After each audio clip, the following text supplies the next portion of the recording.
بسم الله الرحمن الرحيم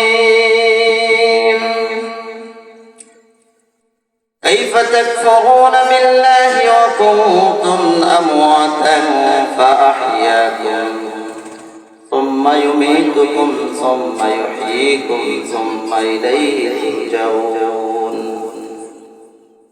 صدق الله المولانا العظيم وقال رسول الله صلى الله عليه وسلم لا تزول قدم ابن آدم يوم القيامة من عند ربه حتى يسأل عن 5 عن عمره فيما أفناه وعن شبابه فيما أبلاه وعن ماله من أين اكتسبه وفيما أنفقه وماذا عمل فيه علما أو كما قال عليه الصلاة والسلام صدق الله المولانا العظيم وصدق رسوله النبي الكريم نحن على ذلك من الشاهدين والشاكرين والحمد لله رب العالمين شكرا لله اللهم صل على محمد وعلى آل محمد كما صليت على إبراهيم وعلى آل إبراهيم إنك حميد مجيد اللهم بارك على محمد وعلى آل محمد كما باركت على إبراهيم وعلى آل إبراهيم إنك حميد مجيد الحمد لله ঐতিহ্যবাহী পাবনা জেলার 17 থানার অন্তর্গত সিংগা গুরুস্থান হাফিজিয়া মাদ্রাসা ও এতিমখানা ও মসজিদের উদ্যোগে বাৎসরিক মাহফিল। এই মাহফিলে আল্লাহ তাআলা আমাদেরকে আসার তৌফিক দান করলেন, সেই জন্য রবের দরবারে শুকরিয়া জ্ঞাপন করি বলি আলহামদুলিল্লাহ। দরুদ ও সালাম করি সেই নবীর প্রতি যেই নবীকে আল্লাহ তাআলা দিয়েছিলেন শ্রেষ্ঠ অংশ হযরত আদম আলাইহিস সালাতু ওয়াস সালামের, হযরত নূহ আলাইহিস সালাতু ওয়াস সালামের বাহাদুরি, হযরত ঈসা আলাইহিস সালাতু ওয়াস সালামের বাক্যটুতা, হযরত ইব্রাহিম আলাইহিস সালাতু ওয়াস সালামের সহনশীলতা, হযরত মূসা আলাইহিস সালাতু ওয়াস সালামের ধৈর্য, সেই নবীর প্রতি মহব্বত আর ভালোবাসা নিয়ে দরুদ ও সালাম পাঠ করি সাল্লাল্লাহু আলাইহি ওয়াসাল্লাম। সম্মানিত উপস্থিতি, আমরা জানি আমাদের পাশে কবরস্থান, এখানে শত শত মানুষ শুয়ে রয়েছে, এত মানুষ রয়েছে, এতগুলো মানুষ রয়েছে, কিন্তু সেই মানুষগুলোর কোনো কথা আওয়াজ কিছুই শোনা যায় না। আমরা যদি লক্ষ্য করি ইমাম বুখারী রাহমাতুল্লাহ আলাইহির ওই হাদিস বাবু কালামিল মাইয়িতি আলাল জানাজাতি, ইমাম বুখারী রাহমাতুল্লাহ আলাইহি বুখারী শরীফের মধ্যে একটা বাব কায়েম করেছেন, খাটিয়ার উপর মাইয়িত কথা বলার অধ্যায়। তার মানে মাইয়িত খাটিয়ার উপর কথা বলে, অবশ্যই কথা বলে, কিন্তু কোনো মানুষ শুনতে পায় না। এখানেও শত শত হাজার হাজার মানুষ শুয়ে রয়েছে, তারা কথা বললে আমরা শুনতে পাই না, কিন্তু অনেক মানুষ আছে, অনেক পশু পাখি জীবজন্তু সবকিছু শুনতে পায়। আমরা যদি ওই সময়ের কথা লক্ষ্য করি, যখন আল্লাহ তাআলা আমাকে আপনাকে কথা বলার শক্তি হারিয়ে যাবে, জবান কথা বলবে না, কথা বলবে আমার আপনার হাত, কি বলেন ঠিক কিনা? কথা বলবে আমার আপনার হাত। আল ইয়াওমা নাখতিমু আলা আফওয়াহিহিম ওয়া তুকাল্লিমুনা আইদিহিম ওয়া তাশহাদু আরজুলুহুম বিমা কানু ইয়াকসিবুন। ওই সময়ের কথা যদি আমরা লক্ষ্য করি, যখন আমার আপনার হাত কথা বলবে না, কথা বলবে আবার আপনার জবান কথা বলবে না, কথা বলবে হাত, কথা বলবে পা, যা কিছু করেছি সব কিছুর সাক্ষী হয়ে যাবে। সেই সময়ে যদি কথা চিন্তা করি, তাহলে আমার আপনার দুনিয়ার সব কিছু আমাদের কাছে তুচ্ছ। এই দুনিয়াটা ক্ষণস্থায়ী, আসল স্থান হলো আল্লাহ তাআলার পক্ষ থেকে আখিরাত শুরু হবে। যেই স্থানটা শুরু হবে, যেই সময়টা শুরু হবে, সেই সময় আর কখনো শেষ হবে না। অথচ আমরা এক সময় এই পৃথিবীতে ছিলাম না। এই পৃথিবীতে না থাকা অবস্থায় তখন আমাদের যে অবস্থা ছিল, আমরা এক সময় থাকবো না।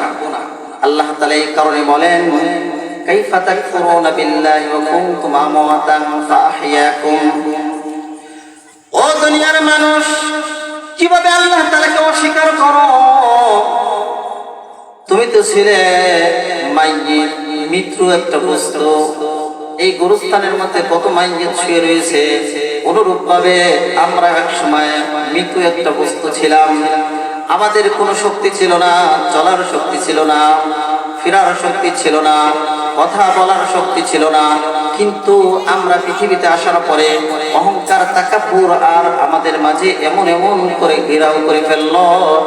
আল্লাহ তাআলাকে ভুলে, সেই আখিরাতকে ভুলে, সেই সময়ের স্মরণের কথা আমরা বলে, যখন আমি আপনার জন্য সাদা কাফনের কাফন জড়িয়ে দিবে, খাটিয়ার উপর রাখবে, ওই সময়ের কথা যদি আমি আপনি স্মরণ করি, যখন আল্লাহ তাআলা আমাকে আপনার জন্য তিনখানা অথবা পাঁচখানা কাফনের কাপড়, কত মানুষ সেই তিনখানা অথবা পাঁচখানা কাফনের কাফন জড়িয়ে এখানে শুয়ে রয়েছে, সেই সময়ের কথা যদি আমি আপনি স্মরণ করি, তাহলে আমার আপনার জন্য কোন অহংকার, তাকাব্বুর আর শক্তির দবদবার প্রভাবের কোনো কিছুই থাকে না।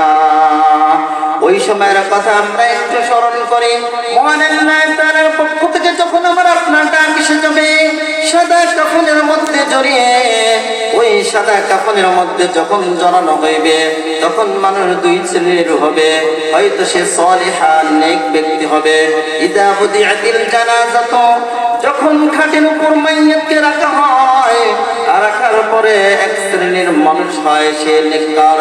দুনিয়াতে সে আল্লাহ তাআলার হুকুম মেনেছে, আল্লাহ তাআলার বিধানগুলো পালন করেছে, পাঁচ ওয়াক্ত নামাজ থেকে শুরু করে সৎভাবে জীবন যাপন করার চেষ্টা করেছে, তাহাজ্জুদ নামাজ পড়েছে, আল্লাহ তাআলার দেওয়া বিধানগুলো সর্বদা মানার চেষ্টা করেছেন। এই রকম ব্যক্তিরা হবে নেককার, সালেহান। যদি জানাজার উপর, সে খাটের উপর মাইয়াত যদি হয় নেককার, তখন সে যারা কাঁধে বহন করে নেবে তাদেরকে কদ্দিমুনি, আমাকে তাড়াতাড়ি নিয়ে যাও, আমাকে তাড়াতাড়ি নিয়ে যাও, ওই কবরের মধ্যে আমাকে রেখে দাও।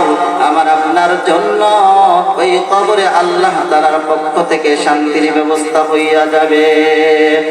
আর যখন ওই ব্যক্তি নাফরমান হবে, গুনাহগার হবে, আল্লাহ তাআলার হুকুম আহকাম মানে নাই, আল্লাহ তাআলার বিধানের বাইরে করে নাই, নামাজ পড়ে নাই, রোজা রাখে নাই, হজ করে নাই, যাকাত দেয় নাই, যখন যেই হুকুম আল্লাহ তাআলার পক্ষ থেকে ছিল সেই হুকুম আহকামগুলো মানে নাই, সে হবে গায়র সালিহিন।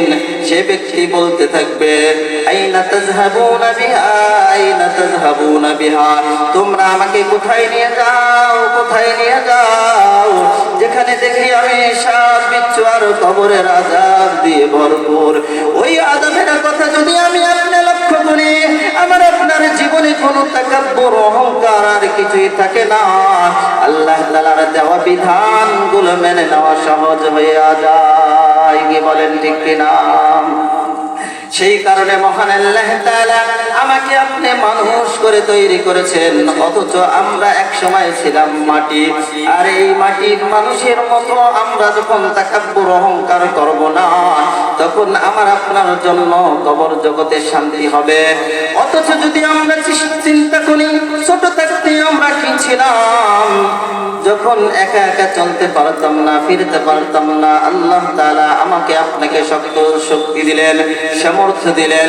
সব কিছু দেওয়ার পর যখন আস্তে আস্তে আমি আপনি বড় হইলাম, বড় হওয়ার পর আমার হাতে অনেক ক্ষমতা আসলো, ওই ক্ষমতার মালিক আমি হইলাম। কিন্তু এই ক্ষমতা পাওয়ার পর আমি আল্লাহ তাআলাকে ভুলে গেলাম, নামাজ পড়লাম না, রোজা রাখলাম না, আল্লাহ তাআলার দেওয়া বিধান হুকুম হুকুম আহকামগুলো মান্য করলাম না, শেষ পর্যন্ত আমার আপনার ঠিকানা হবে জাহান্নাম। ফারিকুম ফিল জান্নাহ ওয়া ফারিকুম ফিস সাইর। মানুষ দুই শ্রেণীর মধ্যে বিভক্ত হইয়া যাবে। এখন দুনিয়ার মধ্যে কত দলে বিভক্ত দেখি, কত মানুষ কত দলে বিভক্ত দেখি, কিন্তু দুনিয়ার মধ্যে আমার আপনার দল মত বিভিন্ন থাকবে, কিন্তু আমার আপনার আসল পরিচয় হলো আমি আপনি মুসলমান, আমি আপনি আল্লাহ তাআলার দেওয়া আল্লাহ তাআলার বান্দা, আমি আপনি আল্লাহ তাআলার বান্দা। ওই বান্দার কাজ হলো নিজের খেয়াল খুশি মতো চলা নয়, আল্লাহ তাআলার দেওয়া বিধানগুলো মেনে চলা। কেননা যদি ওই হাদিসের দিকে আমি আপনি লক্ষ্য করি, আল্লাহর রাসূল সাল্লাল্লাহু আলাইহি ওয়াসাল্লাম বলেন, কিয়ামতের মাস যখন কায়েম হইয়া যাবে, ওই সময়ে 5টা প্রশ্নের উত্তর দেওয়া ব্যতীত কোনো ব্যক্তির সামনে এক পা অগ্রসর হওয়ার সুযোগ থাকবে না। 1 নম্বর প্রশ্ন হলো ওয়ান শাবাবি ফিমা আবলা। তো আল্লাহর রাসূল সাল্লাল্লাহু আলাইহি ওয়াসাল্লাম বলেন, 5টি প্রশ্নের উত্তর দেওয়া ব্যতীত কোনো ব্যক্তি এক কদম সামনে অগ্রসর হইতে পারবে না। 1 নম্বর হলো ওয়ান শাবাবি ফিমা আমলা। ও যুবক, তোমার যৌবনকালটাকে কোথায় কাটিয়েছো? যৌবনকালটাকে কোথায় কাটিয়েছো? যৌবনকাল আসলে কত না রং তামাশা সামনে আসে, যৌবনকালে কত না কত কিছুই ভালো লাগে, যা দেখি তাই ভালো লাগে। ওই ভালো লাগাটা যদি আমি প্রাধান্য দেই, তাহলে আমার আপনার জন্য সেই আখিরাতে আমার আপনার জন্য কোনো জবাব থাকবে না। 2 নম্বর হলো ওয়ান উমরিহি ফিমা আফনা। তোমার পুরা জিন্দেগিটা কোথায় কাটিয়েছো? তোমার জীবনকাল, তোমার জিন্দেগিটা কোথায় কাটিয়েছো? আল্লাহ তাআলা প্রত্যেকটা মুহূর্তকে নিয়ামত দিয়েছেন, প্রত্যেকটা সময়ের আমার আপনার জন্য দাম আছে। এই দুনিয়াতে থাকতে থাকতে আমাদের আপনার দাম, কবর জগতে যাওয়ার পর আর যদি আমি সারা জীবন ওই কবর জগতে গিয়ে যদি আমি ইবাদত করার ইচ্ছা করি, তাহলে আমার আপনার জন্য আর সময় থাকবে না। সেই কারণে 5টা প্রশ্নের উত্তর দেওয়া ব্যতীত আমাকে আপনাকে এক পা সামনে অগ্রসর হওয়া যাবে না। 2 নম্বর হলো যে ওয়ান মালিহি ফিমা। 3 নম্বর হলো তুমি সম্পদগুলো কোন কাজে ব্যয় করেছো, তুমি কিভাবে অর্জন করেছো। 4 নম্বর। আর 5 নম্বর হলো যে আল্লাহ তাআলা যেই জ্ঞান দিয়েছিলেন, যেই ইলম আপনাকে দিয়েছিলেন, আল্লাহ তাআলা আপনাকে আকল দিয়েছেন, জ্ঞান দিয়েছেন, বুদ্ধি দিয়েছেন, কোনটা ভালো আর কোনটা মন্দ এটা যাচাই করার শক্তি আল্লাহ তাআলা দিয়েছেন। সেই জ্ঞান অনুযায়ী কতটুকু আমল করেছো, এই আমল করার পরে যদি আমি আপনি এগুলো করে যাই, তাহলে আমার আপনার জন্য আখিরাতে নাজাতের মুক্তি এবং আখিরাতে আমার আপনার জন্য রয়েছে জান্নাত। কিন্তু আমি আপনি যদি এই 5টা প্রশ্নের উত্তর না দিতে পারি, সকলের জন্য এই 5টা প্রশ্নের উত্তর দিতে হবে, সেই উত্তরটা দুনিয়া থেকে ঠিক করে নিয়ে যেতে হবে। মৃত্যুর পরে যদি আমি আপনি চিন্তা করি, আর কোনো কাজে আসবে না। সেই কারণে আমরা আল্লাহ তাআলার জন্য যতটুকু আল্লাহ তাআলা আমাকে আপনাকে হায়াত দিয়েছেন, 40 বছর, 50 বছর, 60 বছর, যতটুকু আমরা হায়াত পাই, হায়াতের জিন্দেগিতে আল্লাহ তাআলার হুকুম আহকামগুলো মেনে চলবো।